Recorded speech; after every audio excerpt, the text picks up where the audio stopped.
Well, I hope you guys like RNG and playing the Nether a lot, as we do have a bunch of new secrets as part of Heresy Act 3, and in the video today, we're going to break down new locations for Wormspawn in the Dreadnaught, as well as new secret chests, all of which will be required in order to access the new Barrow Dyad catalysts. So in this video, we'll cover both of the new catalysts and how to get them, additional side quest rewards for Heresy Act 3, Osseous fragment locations, and basically all of the Heresy secrets for the third act. So if you guys enjoy the video and find it useful, a rating below really does help us out. Now though, let's get into it. So once again, the Dreadnaught has been updated, and the Nether in particular has a bunch of new encounters, like the one right here in the mausoleum with the hive lifts, which is pretty cool. On top of that, there are new secrets which are associated with the third and fourth catalysts for Barrow Dyad. One of those catalysts is the target lock one, and in order to get started with this, you will need to be up to date with all of the Wormspawn locations from Acts 1 and 2, so I'll link separate videos down below with details for how to find them. Then for the final catalyst for Barrow Dyad, Target Lock, initially we'll have to collect 3 items which are called Coalescence of the Knife. There's no way to actually track these in game, so you'll just have to make sure that you collect 3 of them during Act 3. Now this is where RNG comes in a little bit. One of the secrets that will drop one of these is in the Hull Breach area of the Nether, and it can firstly take quite a few runs to actually find the Hull Breach. You're not guaranteed to get it, it will never be the starting zone, so you'll have to progress into the Nether in order to potentially find it. And then there's additionally RNG as to whether the secret will actually spawn in the Hull Breach. So I was doing this in the Explore version solo. Presumably you can find these secrets in any variant, but for Hull Breach, when you're on the opposite side of the room to where we spawn in, next to this big hive cedar on the other side of the giant blade, if the secret is available, you'll spot a Toland orb right here next to the Skyburner flag, paying homage to the Skyburners on the Dreadnaught in Destiny 1. If you scan that, an enemy will spawn behind you called Skyburner's Grudge. If you kill that enemy, it'll give a buff on the side of the screen called Legion Code. Then if you drop down below, there'll be a cave with a door, and we'll be able to use the Cabal code to unlock the door. And following that, we can open the chest, which will give one of the Coalescence of the Knife items. So that's the first one. Again, there is RNG involved as to whether you get the Hull Breach and as to whether the secret is actually available in that particular instance, which I know is really frustrating. Believe me, I've spent many hours in order to get this done. The other secret you'll need though is in an equally difficult area to get, which is the Founts zone of the Nether. Again, the Founts will never be the starting zone, so there'll probably be a bit of time input in order to get this. And in one of the 4 corners of this zone, there'll be a bunch of hive caskets on the wall, which often spawn in with rune icons on them. And close to the center of the room, there'll be 3 different rune icons displayed, which will be the ones that we need to shoot in the same order that they actually appear. So you can see this is the order that I got. So I shoot the 3 doors and that spawns a chest. Next to where that chest spawns, this is another layer of RNG, unfortunately, but if the next secret is available in your instance, you'll notice a hive rune on one of the pillars. If you shoot that rune, the door behind it will actually open up and you'll drop down into a sort of maze puzzle. And when you're in this area, you'll start getting stacks of suffocating terror, so you basically have to find the chest before it kills you. I actually ran the wrong way initially, turning to the left. I believe you need to turn to the right 2 or 3 times, and eventually you'll find a small blight, and upon destroying that, it'll spawn another chest, and that will give the second Coalescence of the Knife item. Then, the third one will actually come from one of the Vengeance side quests that we get given during the Act 3 story. In terms of which quest will actually drop it, it appears to be entirely random, so you might get it on the first quest that you complete, or it might take 3 or 4 quests to complete. So again, RNG involved, but one of those quests will drop the third Coalescence of the Knife item, which will enable us to make progress to the target lock catalyst for Barrow Dyad. On a side note, the 6 side quests that we get as part of Act 3 are the final ones required for the Dreadful Discoveries triumph in the title, which will award the Ravenous flame ship. So complete all 6 of those and you'll get the new legendary ship.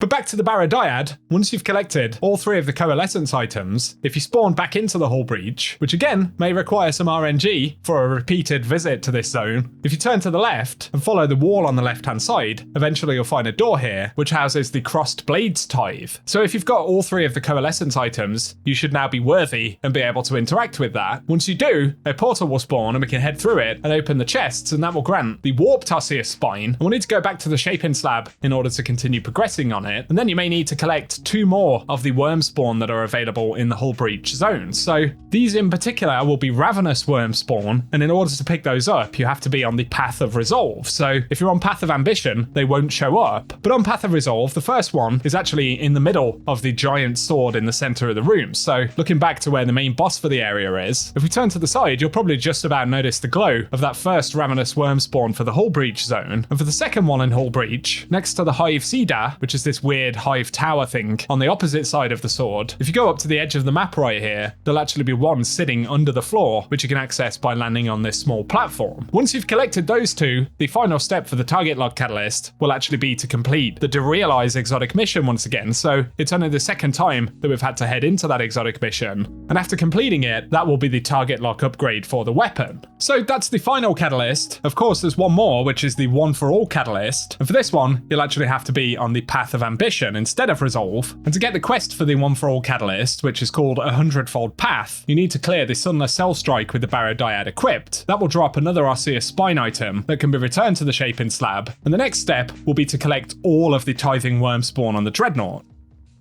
So again, if you're up to date at the start of Act 3, you should only have 2 remaining. Keep in mind, this time, you need to be on Path of Ambition, and back in the Hull Breach zone, immediately from the spawn, where you can see the boss in front of us, if you turn around, there'll be a ledge above us, where we can pick up the first of the Tithing Wormspawn. The second one in Hull Breach, on Path of Resolve, is immediately opposite that, on the other side of the room, where you can see my buddy Phantom Zone is standing. So if you head in that direction, you will see a marker on the minimap as well. Climb up over the rocks, and that is the next Wormspawn. Once you have all of the worms for the 100-fold Path quest, the next objective is to complete the Sunless Cell Strike with SMGs, auto rifles, machine guns, and Barrow Dyad equipped. So I ran Barrow Dyad, an auto rifle, and a machine gun. You could run 2 SMGs if you prefer. And upon completing that, it'll grant the One for All refit, and we can go and craft the weapon with that on it. Otherwise, as we mentioned in a video yesterday, for the final intrinsic upgrade for Barrow Dyad, we need to collect more Osseous fragments, this time in the Sunless Cell Strike specifically. So when you first leave the mausoleum area right at the start of the Sunless Cell, as you're running down towards the Founts, just where the Founts name pops up on the UI, there'll be one of the fragments through the grating immediately in front of us. The next one is actually on the other side of the wall to the right hand side, up on one of the caskets. And then after that, if you continue on the path that the strike actually leads us, before you head into the main area of the Founts, which is on the right hand side of me here, if you head all the way to the end, then turn to the left, there's another Osseous fragment in the corner. Following this, when we get to the Unseal the Doors section of the strike, as soon as you spawn in and you can see the door off in the distance, to the left hand side, there'll be a pillar which is sort of sloping down, and you'll see the next Osseous fragment is available to collect there. And the second one in the Unseal the Doors room is actually underneath the bridge. So I jumped straight over the edge. You can also pull out your ghost and it'll show platforms that you can use to get down here. But that is the 5th Osseous fragment, and the very next one is after the next encounter. When you get the notification to find the ritual site, you'll head into the first area of the kind of hanging crypts right here. And just as the room goes dark and you see the chains and the bridge, up on the left hand side there's a platform that will have the final fragment. Once you've got all 6 of those, that's also the final upgrade for the Barrow Dyad intrinsics. So there we go, those are the Act 3 secrets. Of course useful for Barrow Dyad upgrades in particular, but also if you're working on getting the title for Heresy, you pretty much have to uncover all of the secrets on the Nether, so it's useful for that component as well. Definitely seeing a lot of frustration around the RNG aspect of this, actually finding the Founts or the Hull Breach, and the amount of times that we have to return to some of those zones, which of course could take an hour or more of playtime in between each one, as even getting to those zones does involve quite a bit of RNG. So I definitely get that frustration, and I felt it myself actually trying to make this video. So